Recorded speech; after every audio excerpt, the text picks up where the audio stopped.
Warm welcome, everyone, to our first forum of the year. I hope that 2026 is working out for everybody. Today, we're delighted to have ZMX coming to talk about their operation and describe how they lead farmers and markets and the various other services that they provide.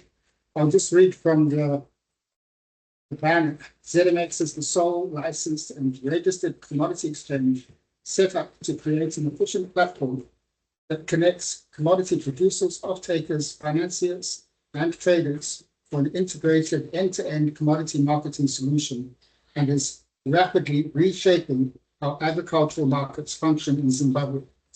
Join us as we learn of the market linkage opportunities. So we're going to have the CEO actually coming to present today. Hello, Sandy. And I have a very impressive bio. It's a little bit long, but I think it's very interesting to learn of all the things that have been happening.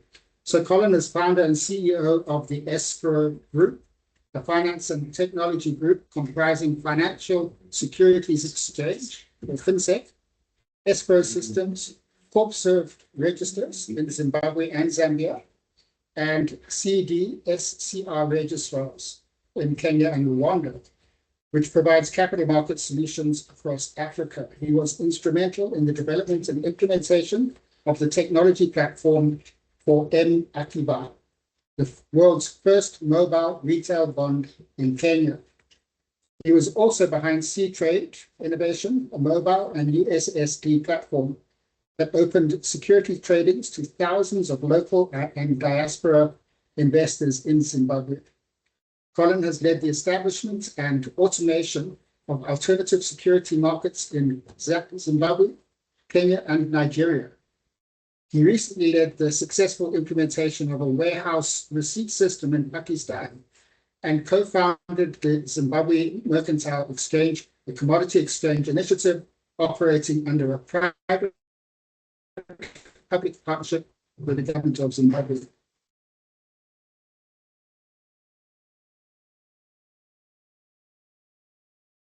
For the establishment of an SME using alternatives on a number of boards in Zimbabwe, Zambia. He elected chairman of committee of SADC stock exchanges and also a steering committee member of the Association of African Commodity Exchanges. He holds an MBA, MSc, Finance, and ACTA. He also attended the London School of Training on Regulation. He was nominated as Entrepreneur of the Year Award in 2018, and in 2021 received the Lifetime Achievement Award for his contribution to the Zimbabwe capital markets. That's pretty impressive. Anyway, we're delighted to have you come up with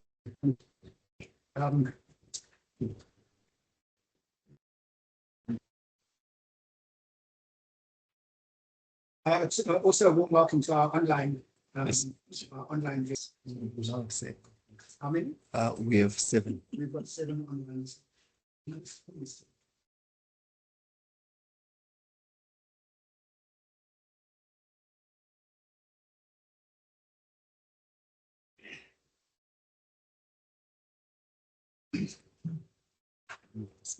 You just give me a signal and then yeah, so you can maybe put your laptop here and then you can, if you want to follow the laptop and then give me a signal when you take this out. Yeah, all right.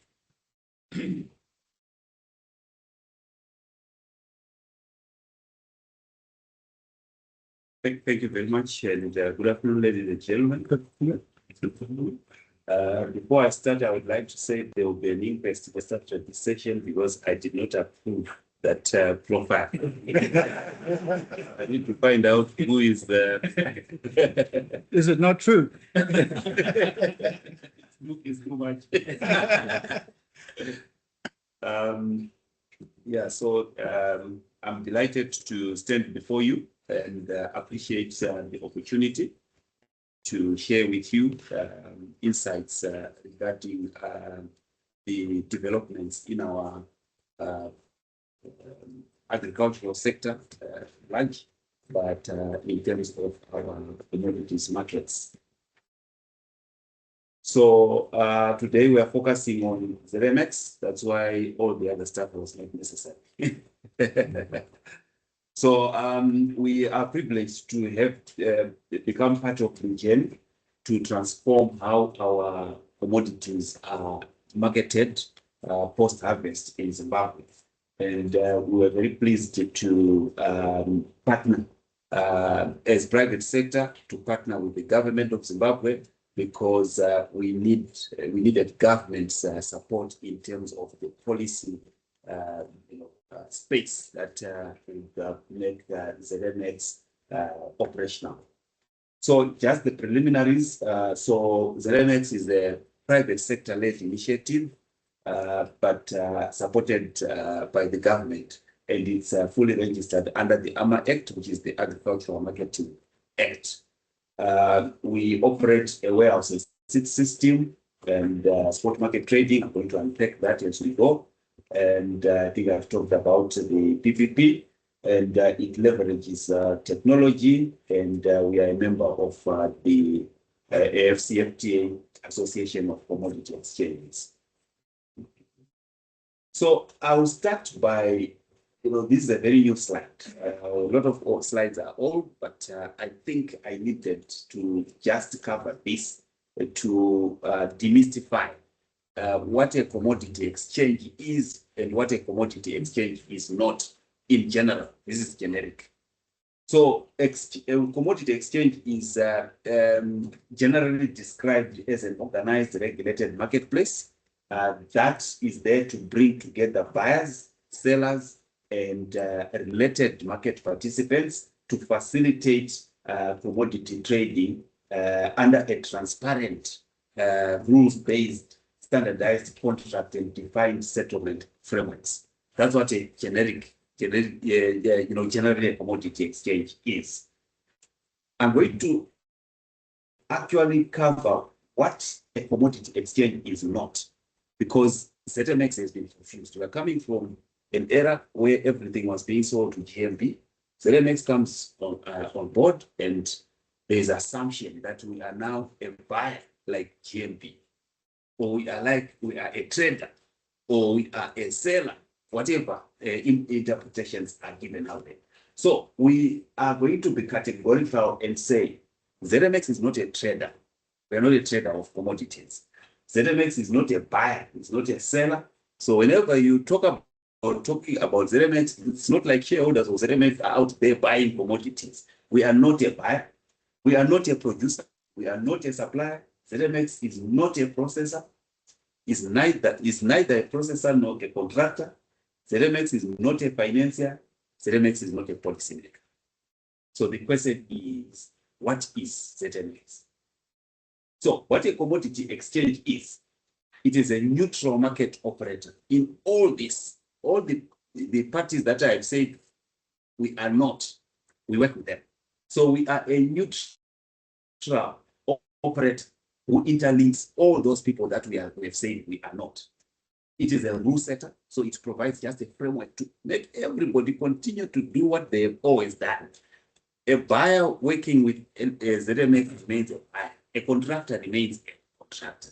What ZMX is just doing is to provide a platform, to provide infrastructure, to provide a framework to get people to do what they are good at doing more efficiently.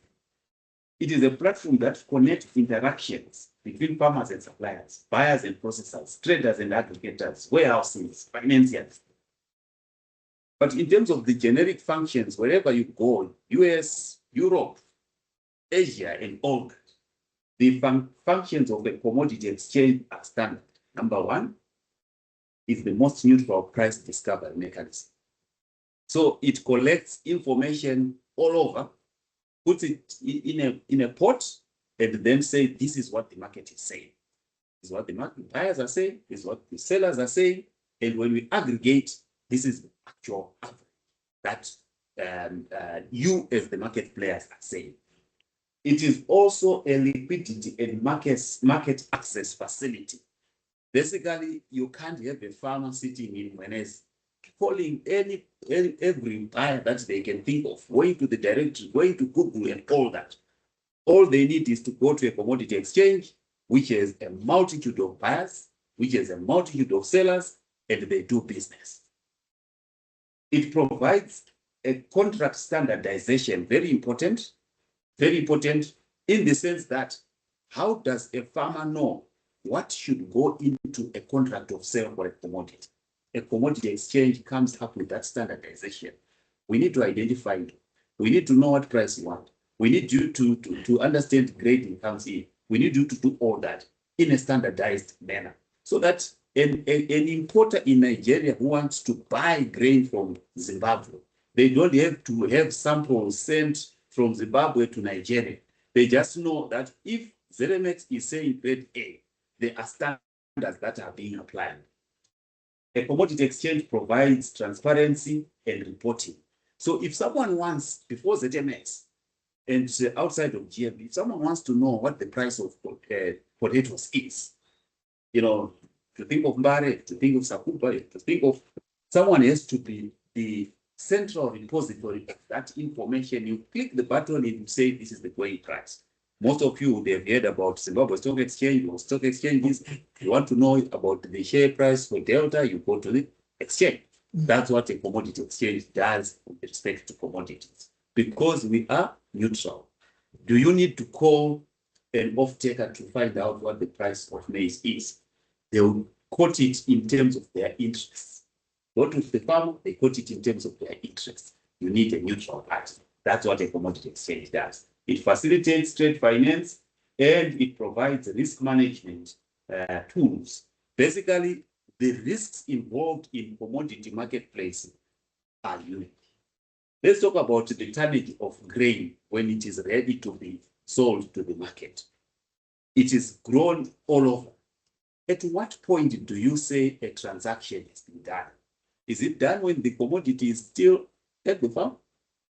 Who makes the first move? Who makes the payment? Who blinks first? You start looking at trust, start looking at faith, but a lot of fingers get bent in the process. You deliver, goalposts change, you've already moved your commodity 500 kilometers, and you are then told, guys, sorry, the price we were talking about yesterday has changed. Check this or leave it. Now you're thinking, do you take it back? 500 kilometers? Do you leave it? Do you? So the risk is huge.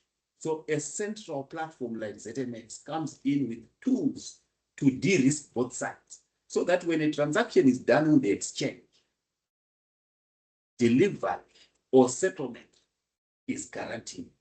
ZMX will be equipped with that. That is why we're going to tell you about the legal instruments that then gives ZMX the power and the authority to enforce delivery. Finally, the commodity exchange ensures clearing and settlement coordination. Again, what happens when you deliver your crop and you want to be paid? You're told, come back tomorrow, we give you a little bit of cash. I will transfer this much. You are at the mercy of the buyer.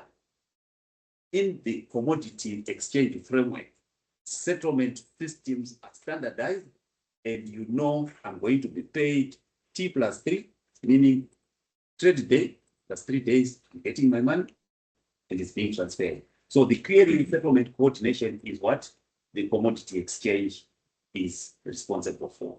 Finally, the bottom line is a commodity exchange is not a replacement for any of the market participants. It is just an organizer that organizes the market players on how to transact. So having done that now, we now go into ZMX itself, having contextualized it. So the context against which ZMX came to life is split into two sections. The first were the ongoing reforms in the agri sector. Some of them were taking place quietly. We've heard about NDS 1. We are not talking about NDS 2. Someone cares to look at NDS 1. Sitting somewhere buried in there was a point or section that said the policy seeks to liberalize markets, crowd in private sector to finance agriculture. That's a policy statement that was part of the NDS 1. Got it, and then we thought this is a good environment that is being created for a commodity exchange.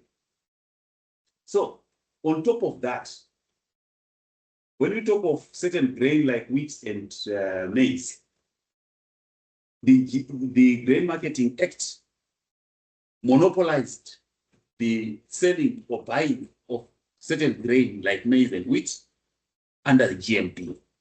Again, this act was being amended with statutory instruments that sort of lifted that monopoly. So the liberalization was aimed at creating an environment to crowd in the private sector. And a whole lot of other statutory instruments were gazetted, liberalizing cotton trading and all that. So we were watching that space, which is what created the opportunity for a platform like ZMX to come in.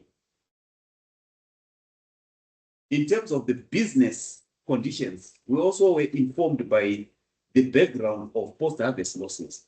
So all manner of research points to as much as 30% loss, post-harvest loss, just because of handling. I'm sure it's worse when you look at horticultural products. So what chance does industry have before you even market, you have lost 30%? And what margins can you get after losing 30%, just like that from the top market, to top line? The mispricing, information asymmetry, and broken invisible markets also inspired coming up with something like this. Access or lack of it, or limited access to finance. Yes, we say there is no liquidity in the market and this and that and that and that. But the economy is functioning and there's some transactions taking place. Why is it the liquidity that is sitting in the bank, no meaningful proportion is available to finance agriculture, both at production and post-harvest? It is because of those other issues that I have mentioned. Then insurance. So we talked about risk. Why do financiers stay away from a certain opportunity? The first thing they look at is risk. And when they see the risk is too high, they stay away. And I'm sure we are all aware of the perception around the risk around our agricultural value chain. Then high interest rates proposed by financiers, those who would grudgingly say we can take the risk. How do they compensate themselves for taking that risk? By charging a very high price. So it becomes very difficult when we go into a spiraling situation of high cost of production, making our commodities uncompetitive, not at world stage, but even at a regional level. To be uncompetitive against Zambia, against Mozambique, against Malawi, because of that issue of liquidity challenges and the cost of money, among others. Input costs are mentioned and all that, but cost of funds is also a big challenge. The legal framework. So ZMX is properly registered under the Companies and Other Business Act. It is approved PPP through ZIDA. And we started working on this ZMX so many years ago, 5-6 years ago. I think it was during COVID. And everybody wonders, where did all that time go? Most of it were to do with ensuring that the legal framework was correct for the commodity exchange. A lot of us are aware of failed attempts locally and regionally and continentally on commodity exchanges. When we started this, people said, but are you aware of the list of failed commodity exchanges? Why were they failing?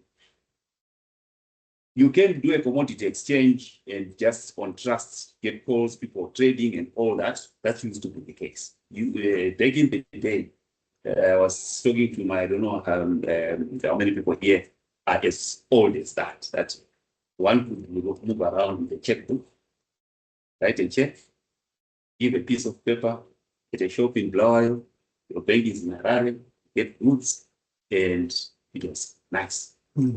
Get cleared and all. Days of doing that are gone. If you ever dare do that today. So, just like checks, commodities, farmer calls, I'm in my tepa, I'm going to deliver 10,000 tons, put my money in this. It was, commodity exchange was working on the basis of people knowing each other and having trust. But as volumes increased, as more entrants came in, the opportunity to swindle and all that as they came, that would lead to the collapse of any commodity exchange that is not anchored on a strong foundation. What is that strong foundation? The foundation is to start with a very sound warehouse and receipt system, because back in the day, you could trade on that, but nobody cares where the commodity was. Now, for you to trade, you need to know where is this commodity that I'm trading on. But the answer should not be just, it is at this location. How secure is it? Who is in control? That is what brought in the idea of a warehouse receipt system, which is not a Zimbabwean idea, it's a world idea. But for it to have effect, you need to have a whole law behind the warehouse receipt system. So that's why there is now the Warehouse Receipt Act, there is the Warehouse Receipt Regulations, and the warehouse receipts then got recognized, one, as a financial instrument with liquid asset status from the Reserve Bank, and two, as a security under Securities Act. First part, they have dealt with the fundamentals in terms of the physical side of things. Then next, the trading framework itself had to also have legal effect, which is where we went into the AMA Act, looked at it, and out of that created an extension of that act, which relates to the trading rules, which are then gazetted as law. So the ZMX trading rules are law, which means ZMX can now enforce performance. To deal with that issue that I've mentioned, that someone just decided to renege, they've said this price and they change tomorrow and all that. But when you have a gazetted act, everyone is compelled to follow the act, otherwise you cannot break the law. Then next, the liberalization of monopolistic laws around grain trading and all that. So if you look at those three categories, warehouse and receipt, whole act, and statutory instruments, trading, another act, statutory instruments, then the grain trading, that took quite a bit of time, but it was absolutely necessary to start there. So having done that, we then say, what sort of model do we want to come up with? Now that the legal side is done. So we then said, let's come up with a commodity exchange that does what commodity exchanges do. So we established ZMX to provide market access, price discovery, standardization, liquidity provision, risk management. Specific products that we then developed, one, warehouse receipt system. So the warehouse receipt system entails identifying warehouse infrastructure that meets the legal requirements because it's under an act, as well as the technical requirements specified by ZMX. So not every warehouse is eligible. So we provide the warehouse receipt system, general standard warehouse receipt system, and then customize it to horticultural warehouse receipts, livestock warehouse receipts, and underpinning that is collateral management that ZMX is providing. After, apart from the warehouse receipt system as a product and service, we then have spot market. Now we are talking trading. So I've taken time to talk about the fundamentals of the warehouse receipt system that now ushers us the trading. This trading is done on is auction based. Auction based, and this is the part that we've battled to explain to the farmers. It's the process, because farmers, because they are used to being price checkers, they call ZMX, or they look at ZMX, see the price, and say, the price is too low. What they are not aware of is you can ignore that price and place an order and state your price. If continuously each one of you is placing a price higher than the last traded price, it forces the buyers to accept and recognize that the farmers want this price. They respond, you respond, they respond until you settle something. That's the price discovery.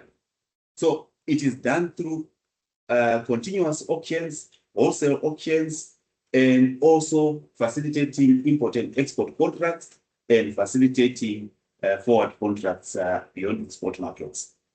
Then lastly, the financing solution, anchoring on the warehouse and SIT system, we then introduced the trade finance solution, which I'm going to unpack a little later. So the participants on ZMX are varied, and our rules, which are gazetted, specify the type of participants, what is required of them, the conduct expected of them. And they cover our producers, starting with our producers who are farmers or can be contractors.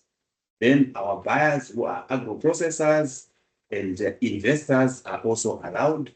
And then we have the custodian who looks after the liquidity. So just a little explanation on that. A custodianship is a function of a bank. When I mentioned that ZMX is none of the things that we mentioned, it's a facilitator. So when a buyer wants to buy through ZMX, they must deposit funds into a settlement account looked after by an independent custodian under a bank. At the same time, when a buyer, a farmer wants to sell, they must deposit their grain into a certified warehouse. ZMX will now be seeing it too. When a trade matches, control of the grain is with the warehouse operator. Control of the money is with the custodian bank. Then they come to the market, we match them, we communicate to those two and say the farmer and the buyer have agreed. Switch ownership of the commodity from the farmer to the buyer, switch money from the buyer to the farmer. Transaction is done while you are in the course. The warehouse is now aware that farmer X no longer has a claim on this grain before it has even moved 1 kilometer. This grain now belongs to Capital Foods. The bank, the custodian bank now knows this money from Capital Bank is no longer in the account of Capital Bank, it is now in farmer X. And the transaction is done. Capital Foods now will then instruct the warehouse on what they want to do. Keep it there, move it, I will withdraw, will hold it for me, and all that.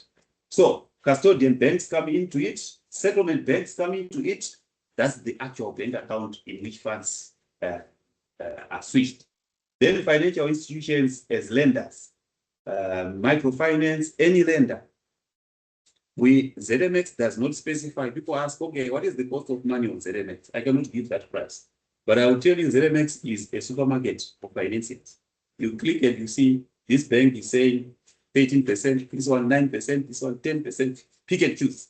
ZMX will facilitate. So we register any financier who is registered, and they go onto the platform and they put what we call a term sheet. We just indicate how much are you putting there, what is the tenure, what is the profile of the farmer that you want, and all that we register. So that at any point, a farmer has choice on who they want to deal with. The financier has choice on who they want to deal with. We have transporters. So we've talked about someone just putting in any certified warehouse. Again, if there is need to move, then we trigger message to the transporter. There is need to move grain from here to there and all that, mind you. In the pricing, our platform already calculates that landed price in Harare from this distance will be this, collection price will be that. Farmer then decides, I'm entering into this transaction on collection or on delivery. it tells the farmer all those options. Then warehouses themselves, I don't need to elaborate further, and regulators. Let's move.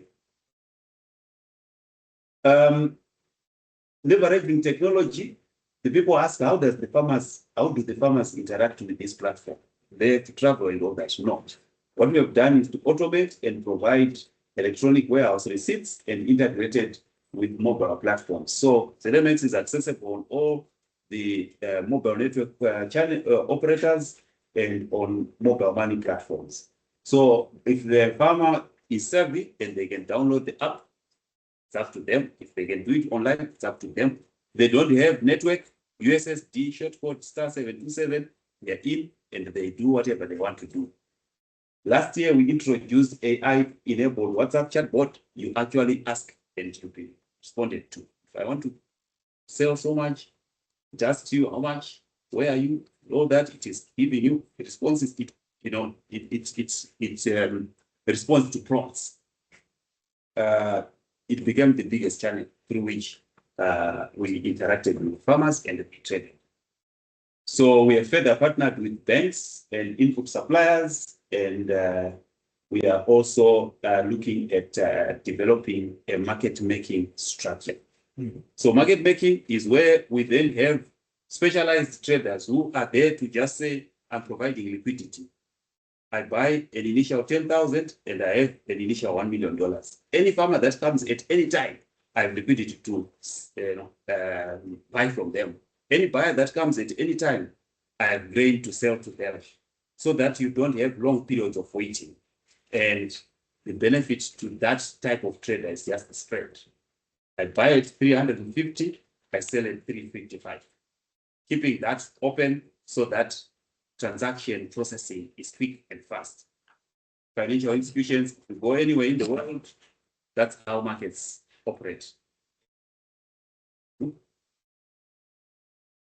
So there was a question on the commodities. According to the Warehouse Receipt Act, any commodities that are eligible to go into the warehouse receipt system have to be gazetted. So when we started, they had gazetted about 12 or so, increased to 18. Now we are at about 48. These are commodities that have been gazetted to be eligible for the warehouse receipt system, therefore eligible for being listed on ZMX trading platform.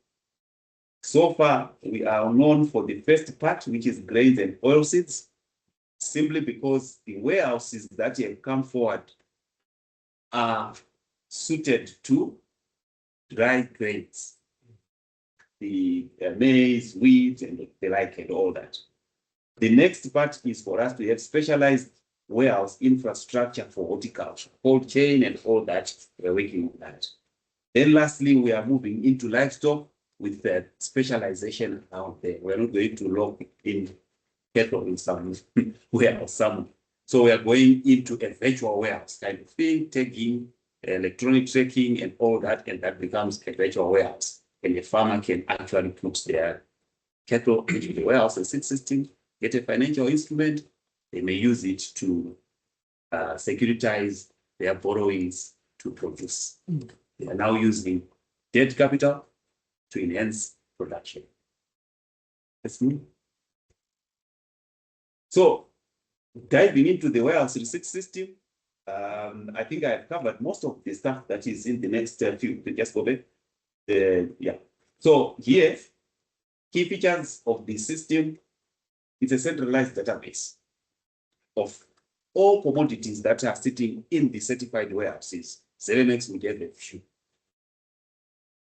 And a centralized platform for issuance of a warehouse receipt. So if our warehouse our biggest warehouse operator is actually GMB, so we have 6 operators, 7, 6 of them private sector, almost all private sector, the back logistics, the northern products, the whatever, they are all certified as well as GMB. So if GMB in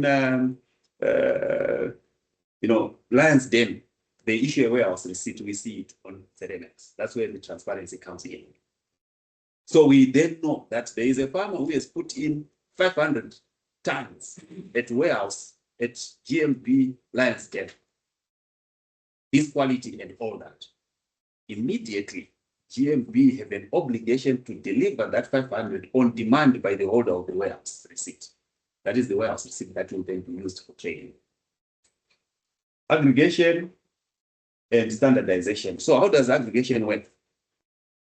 There is something, a word that was put in, we're working on this statutory instrument with the AG for fees and all that. I learned a word called commingling.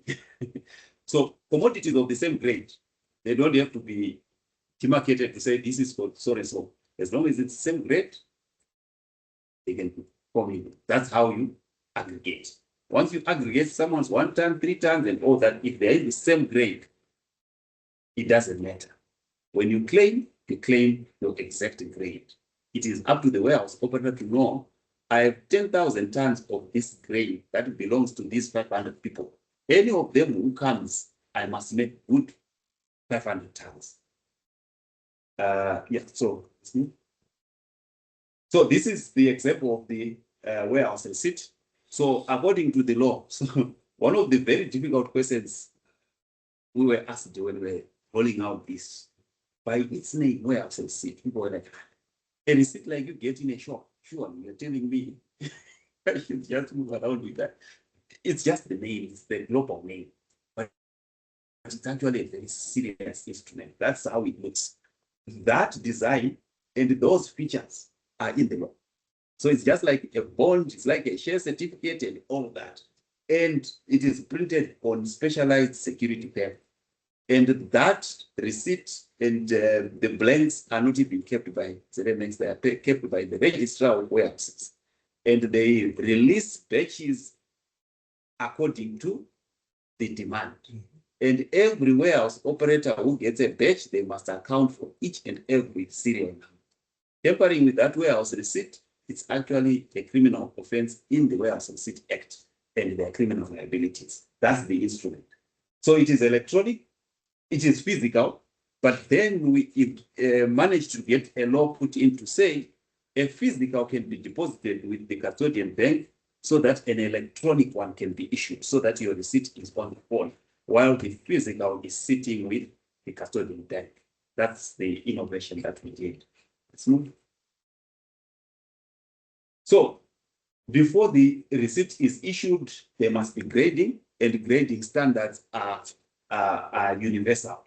So grading takes into account a whole lot of issues that affect the value of the commodity. Moisture content, heat damage, sprout damage, all these things are specified in the Act. To the point that even the weighing equipment is approved by the registrar. Even after approval, it undergoes constant evaluation, recalibration to ensure it is weighing properly. So it's a whole process that is monitored by the registrar, so much so that a grade that is provided at any one of the 31 registered warehouses is universally accepted.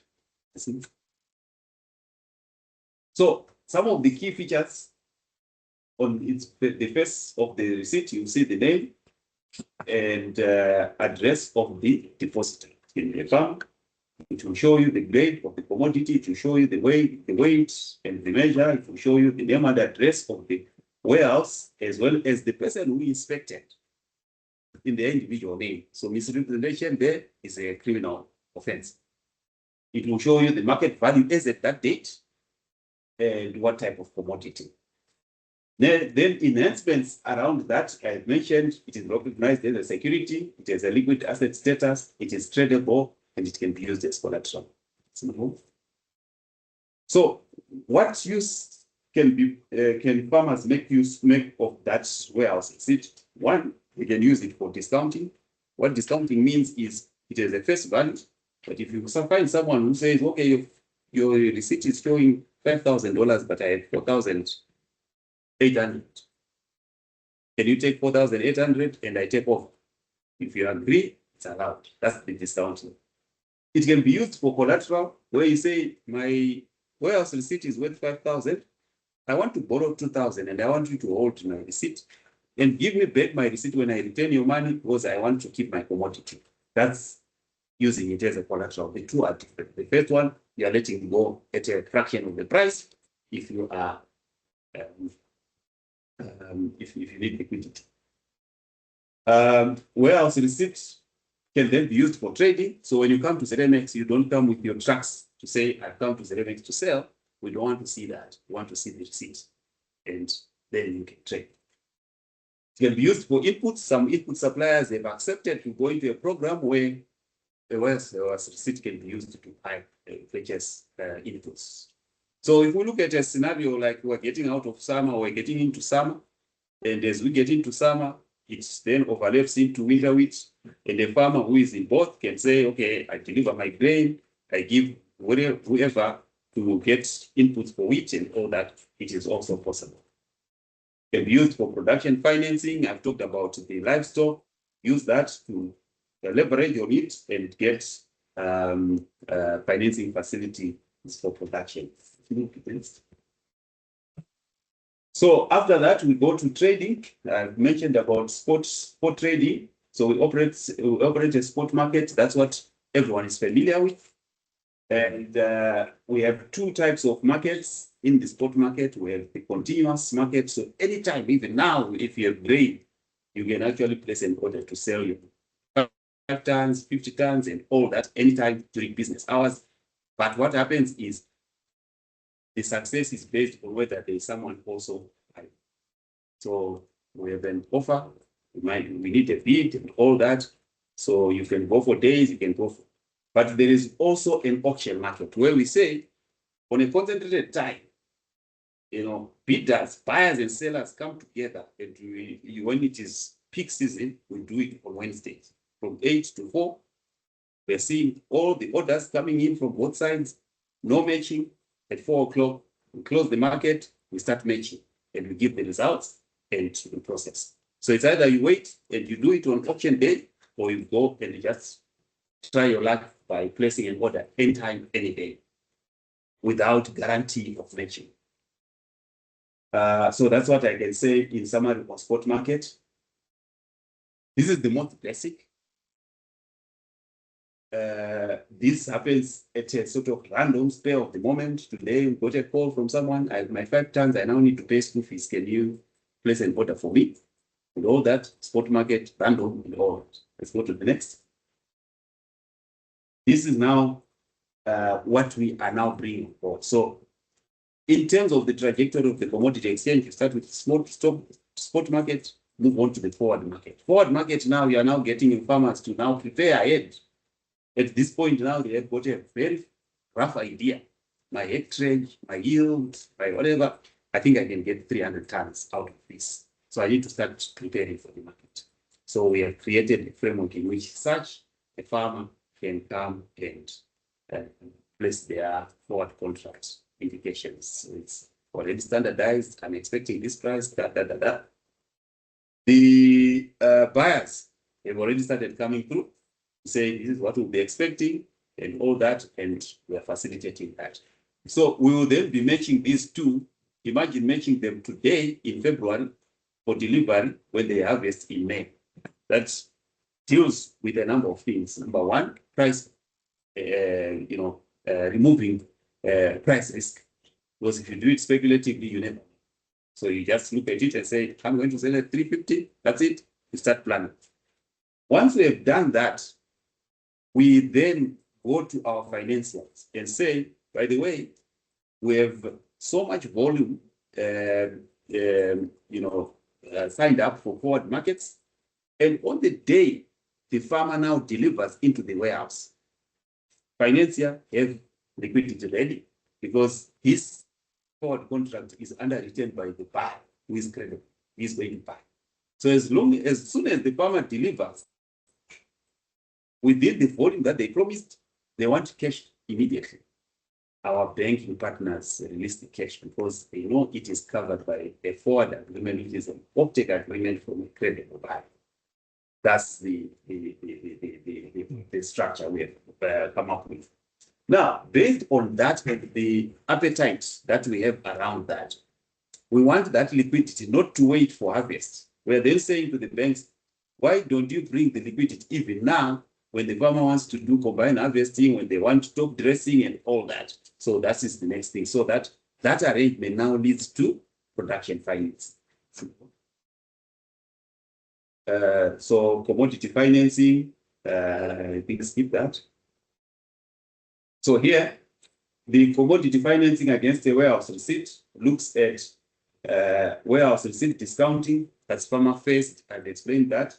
Off-taker financing, buyer forecast, so have finance available for buyers who have been vetted by our banking partners, so that immediately a transaction is done, the bank pays the farmer, and then the buyer, when they've processed and they've got their cash flow, they pay the bank.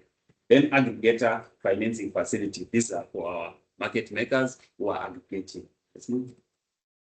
So this is just a visual depiction that says all of these players, input providers, producers, buyers, aggregators, they are doing whatever they have to do through ZMX, and ZMX is securitizing this to ensure financiers, whether banks, pension funds, and all that come into the picture. So far, numbers to date, we have traded last year up to 37,000 metric tons of commodities. Said figure when you think of the numbers that we know of in terms of our production, but a figure that we are proud of, knowing that we have just been focusing on self-financed small farmers, not contractors. So to imagine people doing it on WhatsApp and placing orders from all over the country and aggregating 37,000, the impact has been quite enormous. We have had 5,700 on their own volition from all over the country, registering through our digital platforms. And so far, we have managed to secure funding lines worth $23 million to support the activities, and 5 very strong financial institutions are participating on the platform.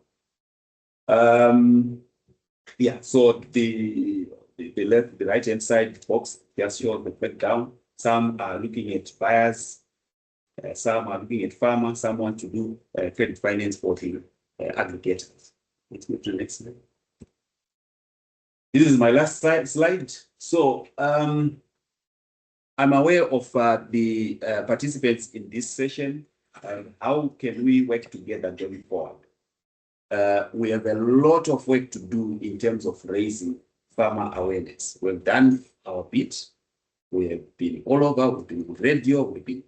But we have come to realize how big the country is. Suppose we think we've done so much, but then immediately you talk to the next person, they've never heard of you. But we're on TV. So there is a lot. So it cannot be one voice on. There are lots of voices. I think we can move forward faster. Aggregation centers is another headache. We have talked about 31 warehouses that we have. But again, it made us realize that the country is big.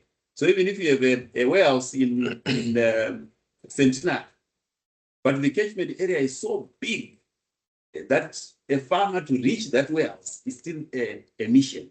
So how we can have credible aggregation centers that do not compromise the system is something that we need to work together on to ensure that we are reachable. Then supply itself, the scourge of middlemen, who, when you tell the farm that you will get $350, but it will require you to do this and you process this, and they're happy. And the guy comes with cold hard cash, 150. The farmer takes 150. We need to collaborate to ensure our farmers are not forced into those desperate situations that then stifle the supply of commodities. Transport and logistics is a big problem. Transporters, great about transporters, their preferences. Condition of the road, and all that. That then excludes some key vulnerable communities. So that is also an issue. Finance, 23 million is nothing. And for this now to become a central platform that impacts the economy, we need a lot more. And then commodity broking, ZMX has been doing a lot of legwork, but it's unusual for a commodity exchange to do all that. We are supposed to be just ensuring that we monitor everybody, we look after our infrastructure, and then we have key players who are doing the work as specialized makers, specialized traders, specialized aggregators, specialized brokers. With that, ladies and gentlemen, this brings me to the end of the presentation. Thank you very much for your attention. Colin, please don't go.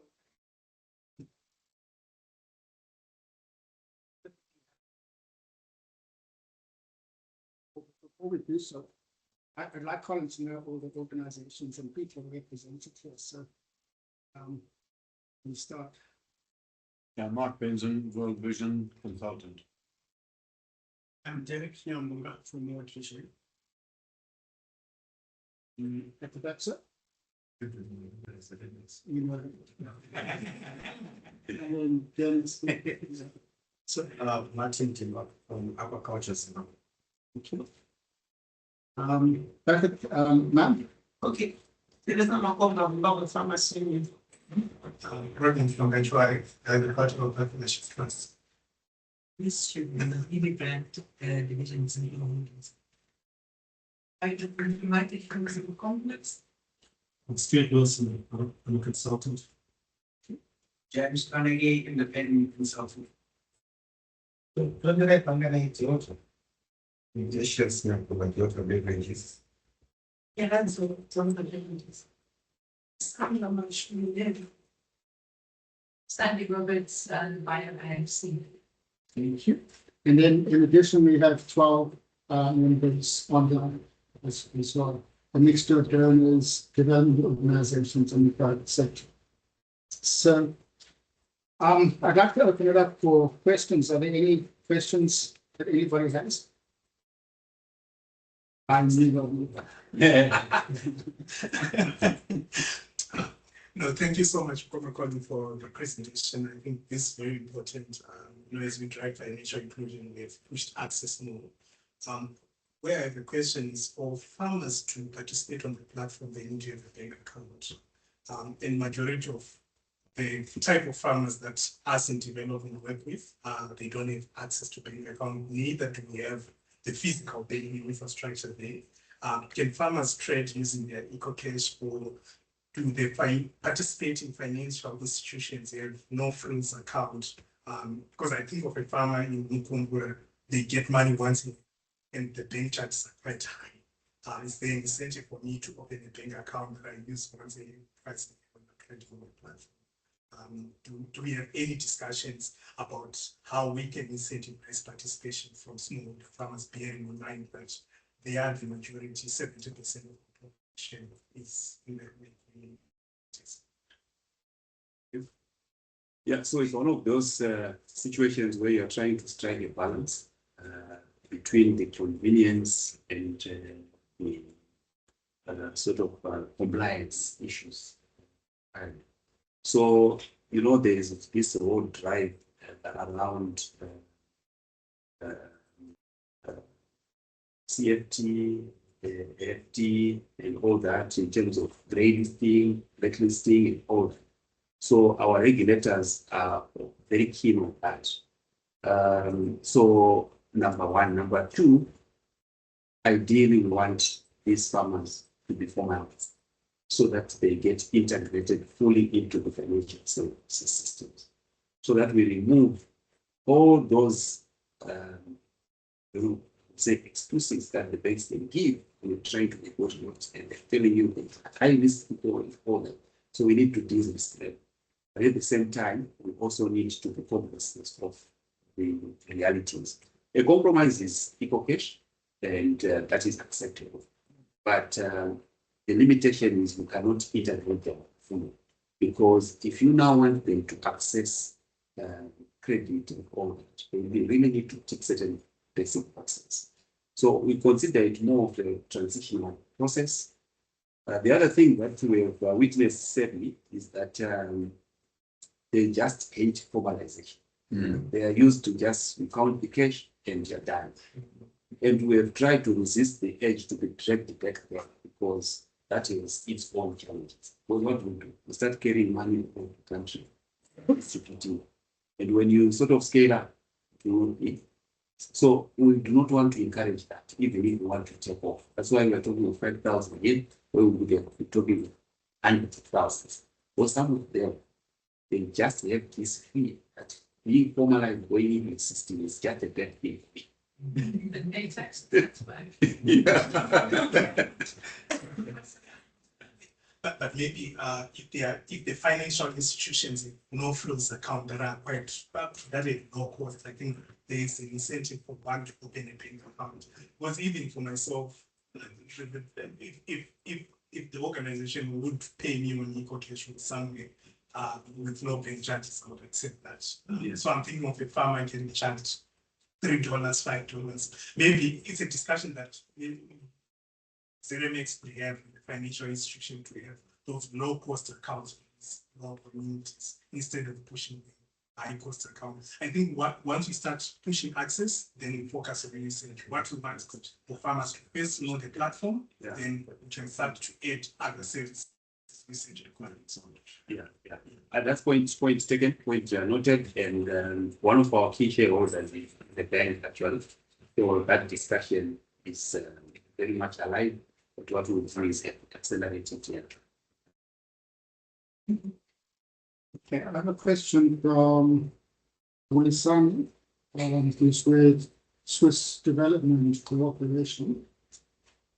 Are there administration charges for farmers and buyers to register and start trading on the platform? Currently, is there opportunity for trading across borders? And if so, which countries? Or is it just for Zimbabwe trading? Okay. So thank you. On the first question, the registration itself does not attract any charge. But on a transaction by transaction basis, firstly, if the farmer deposits a commodity with a warehouse facility, obviously they are entering a storage contract. And the standard fees then kick in. But just to indicate the average was 6 operators, but the average is just 10 cents per ton. So that amounts to just about $3 or so a ton a month. So when you look at $350, that is not much.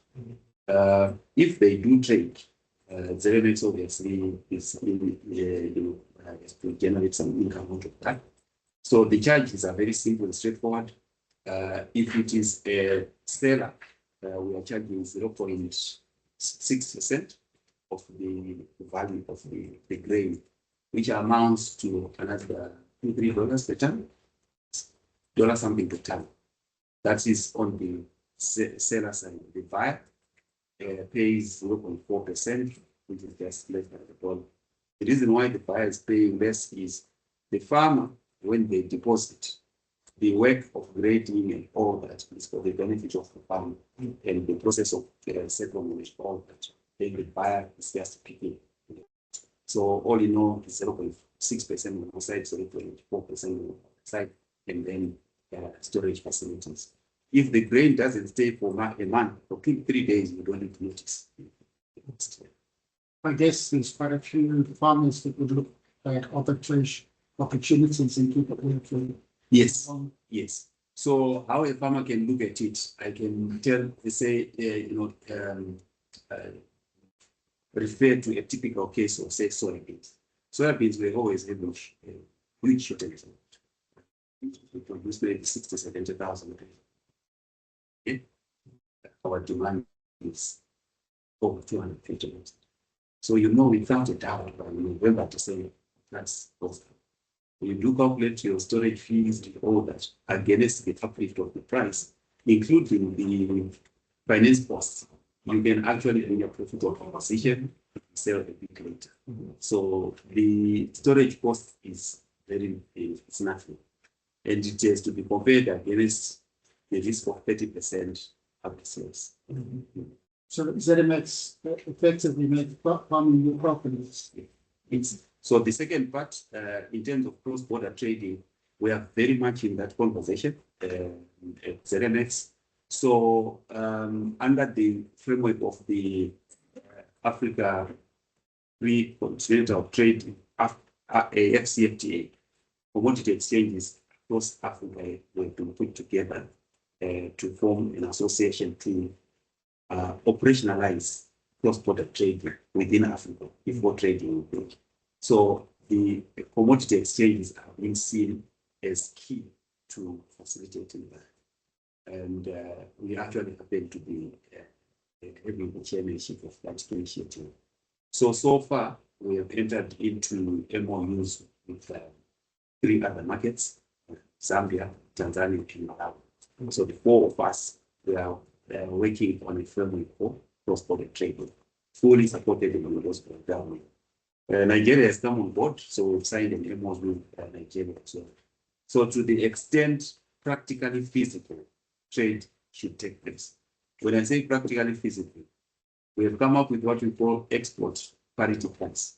So if we were to send a commodity to Tanzania, what would be the actual price when it lands there against the price in Tanzania? If we have to import, what is the import parity price? Then we look at which is more viable, and that's where the trade happens. Unfortunately, in a number of situations, our pricing is not favorable. So it is something that needs to be looked at. But in terms of the principle of it, the concept, okay, we're actively looking for markets, and we are also actively looking at sourcing. So any farmer who may be able to provide wheat, for example, wheat we already have markets open, and we actually got a big order from Zambia the other time that we did not really get around to fulfilling. So yes, it is possible. Okay. Any more questions from the board? Stuart. Thanks. I'm sure I could get up on Google and go to the regulations to do with warehouses. But who's responsible for us? Can I start again? I just want to know who's responsible for the integrity of that grain, oilseed, or whatever, in terms of like weevils, rodent control, and stuff like that. I imagine that once the farmer's delivered, he's responsible for starving, as long as he doesn't deliver a crop full of weevils. Is it the warehouse's responsibility to? Yes. Install the best? Yes. To start with, for a warehouse to be waiter. No. Okay. I've got another one. Shall I say that? Yes, sure. I'd also like to know what's the smallest or most remote warehouse you've got approved and sort of on the books, so to speak. So to the first question, the whole thing starts at the certification level. So for a warehouse to actually be registered, they don't start with ZMX. They actually go to the registrar of warehouses, which falls under the Ministry of Agriculture. If you're the head of plant quarantine services, that was your scientific place there. They have the technical expertise around the condition as well as the treatment practices that are required. So the warehouse operator must prove to those scientists and get approved to be a registered warehouse. Then the next thing is then registering with ZMX. After meeting with ZMX takes the technical requirements. Now, on admitting a commodity, they then do the grading, the sample, and they certify that this grain is clean. Once they do that, they have now a responsibility to ensure that they do all these fumigations. So as part of their the charges of the warehouse to the farm, it is about that. You will see that in terms of their charge it, they actually specify fumigation this month, and all those things that they do. Now, they are legally responsible for doing that, not just for business purposes. On top of that, the law allows ZMX to bring in independent inspectors to inspect and give independent report. Should there be any reason to suspect that they are not living up to the standards, and the independent inspector proves that they are liable to pay for the rectification and all those things. So ultimately, finally, they are responsible for delivering grain back in the condition that they got it, if they certified it clean. If that doesn't happen, there are criminal charges. I also need to point out that they don't just license a warehouse operator as in an entity. There are 3 licenses. The first one is for the corporate, so it's a GMB, it's a TSL, it's a whatever. The second is actually the physical facility itself. So GMB can be admitted as an operator, but not every GMB facility can be licensed. So some may not. Once that happens, the third license is for the expert who is responsible, who has the qualifications, fumigation and all that, who is called now professionally the warehouse person. Individually, they are actually licensed separately, and if something happens, they are either deregistered or charged. So those are the controls. Yeah. Then the second one, sorry, it was about I'm just thinking. the remote. Where I'll ask Dennis to take that. so the next segment, but also operators for the GMB collection because it is an application service.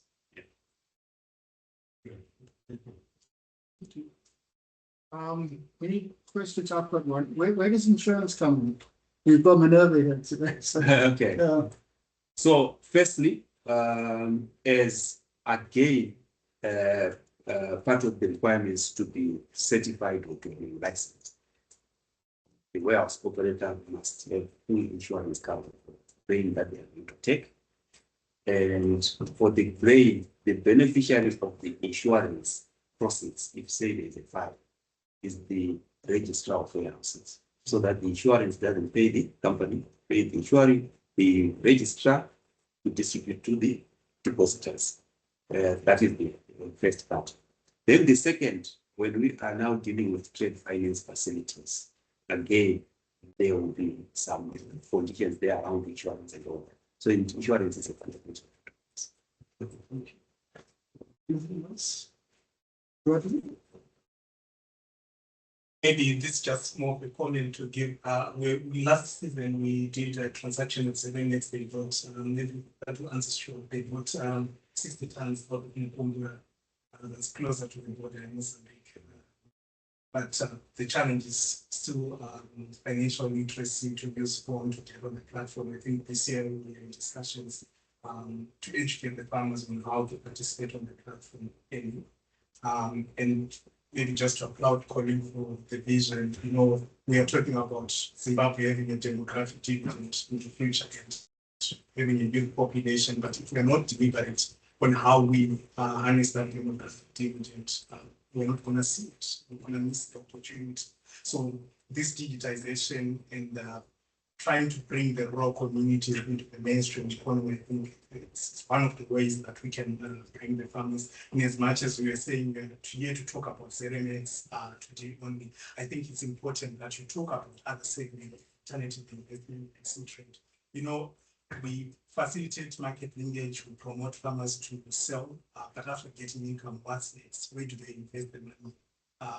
Do they invest in livestock? This is the only investment we have, but January disease diagnosis, that becomes a risky investment. But if we look at the stock market, there are years that it's good currently gold, silver, they're doing more. I imagine farmers have invested in Padenga. That's another form of alternative investment that they could invest in apart from that. So I think when I look at it, I look at it as an integral system of alternative investment. I think Rodney's testimony there in that ZMX linked smallholder farmers to the market. There's opportunity for all of our development partners here to undertake similar transactions. And one other question for me, I get it how you facilitate the trade of grain. And then you mentioned cattle.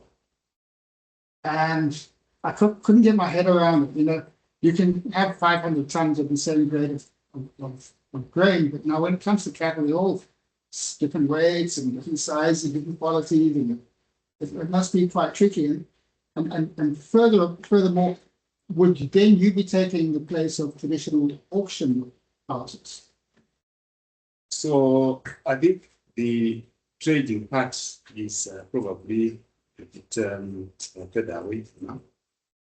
What we looked at was that we probably estimates 5 million head of cattle.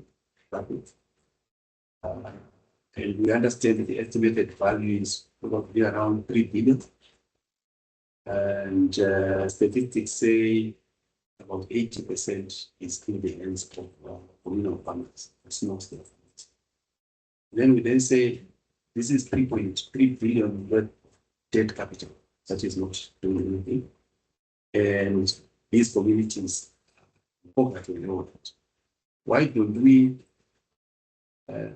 financially include them by bringing the very credible asset that they have into the financial sector?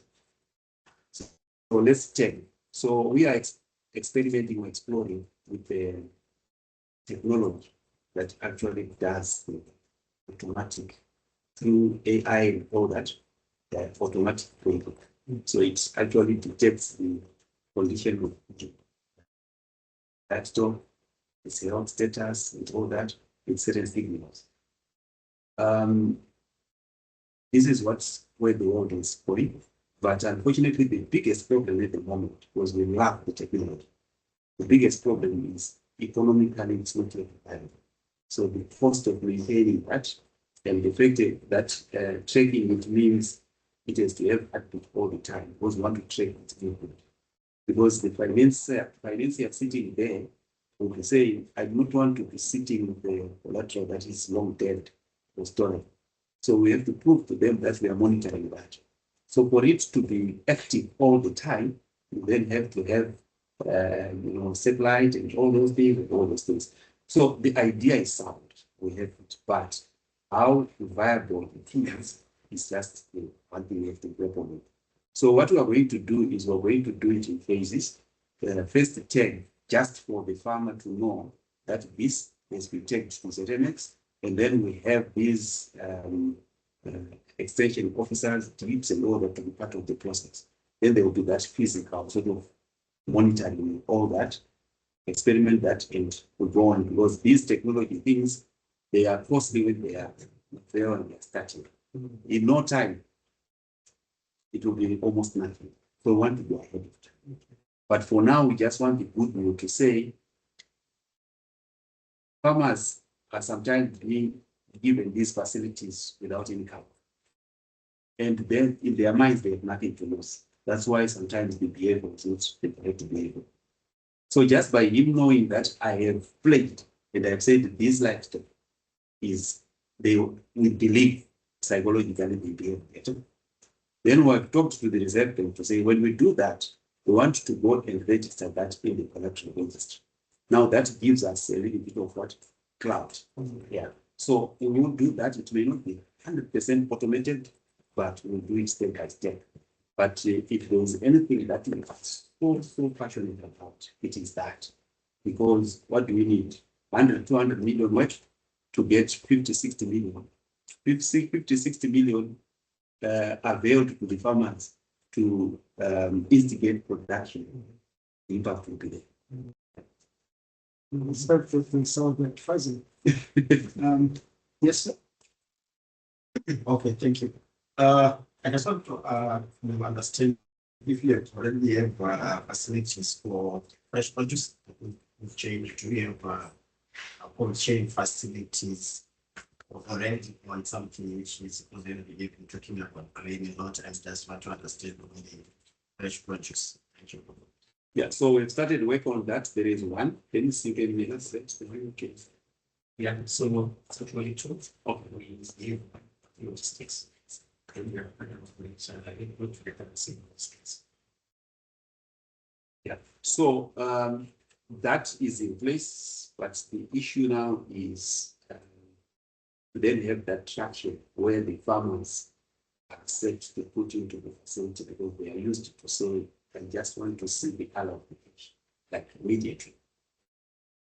So you may not, the commodity may not make it to see distance because the guy is saying, just give me my money to go. So we need to build on that, and it's a process. Anything else from you? No, I mean, Okay. thank you. I think your questions are sort of done. So thank you very much for it. Thank you It was very much. very interesting. So just a few housekeeping notes. Our next forum is the third Thursday of February. Mark, what date is it? And we will have a forum before the annual general meeting. So please, everybody come, and please, all organizations, please pay up before the AGM so that you can vote. The forum will feature Department of Research and Specialist Services. They are doing work in a number of novel crops, and we hope to hear of some of the interesting work they're doing and the potential crops that smallholder farmers may have access to in the future. Amongst us today is Aquafeeds, new member. I wonder, would you be okay with just saying a few things about Aquafeeds? No, it's not Aquafeeds, it's Aqua. It's Zim. It's not. Aqua Zim. So I was wondering, maybe someone is. Yeah. No, it's aquaculture. Okay. It's a motor energy. We promote many solutions to do with fish farming for one communities, and also climate smart agriculture. Mainly in communities where we capacitate the communities to become resilient in terms of droughts, in terms of some planetary hazards. So that's basically what we do, and we are a new member too. So a big welcome. I hope you have a long, good stay with India. Thank you. Did I see fish on that list? Anyway, I think that sort of brings us to an end of today's proceedings. So thank you, everybody, for your attendance, and to those online as well. And we hope to see you next month. Thank you.